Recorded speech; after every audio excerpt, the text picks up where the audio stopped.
Hey guys, Jay here, welcome to EonsOfBattle, and today I'm going to show you how I create some basing material binder. Now I like to use 2-ounce glass bottles with a pipette cap for this because I find that the smaller bottle there's less chance of it drying out and getting gunky before it runs out. Now the first thing I add to make this binder is I put a very small drop of dish soap. Now I find that the dish soap helps to break down the high water tension from the Elmer's glue in the matte medium.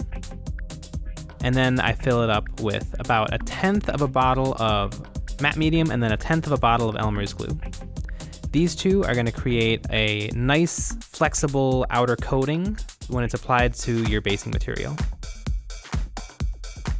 Then I add about 1/10 of a bottle of alcohol, and the alcohol is going to help the material flow over the base. Otherwise it's going to want to bead up. And then I fill the rest of the bottle with water.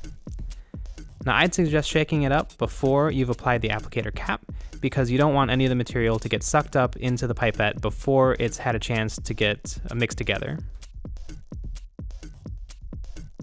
Alright, so to test out this binder, I'm going to be applying it to some bases that I'm going to quickly whip up. I'm applying a layer of Elmer's glue, and then I'm going to be applying some basing material. I found these small bricks at Green Stuff World, and now I'm applying some small pebbles, and I'm going to be finishing it off with some fine grit sand. And now I'm going to create a second base in the exact same way, and I'll have 2 subjects that are about the same to test the binder on.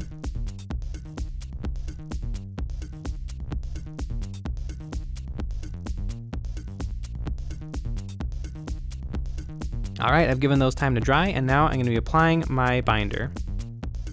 So first I'm going to put a few drops of alcohol just to saturate the base and to help the binder flow over into all of the cracks and crevices.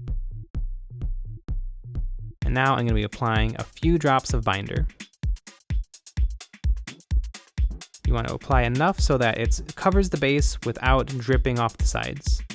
And then I left that base to dry overnight. Now that that's dry, I'm then going to hit them with a little dry brushing and see if I can knock off any of the grit. Now, the first one I'm trying out is I'm trying the base that did have the binder on it. As you can see, no material was knocked off. Now I'm going to be doing the same thing to the base that did not have the binder.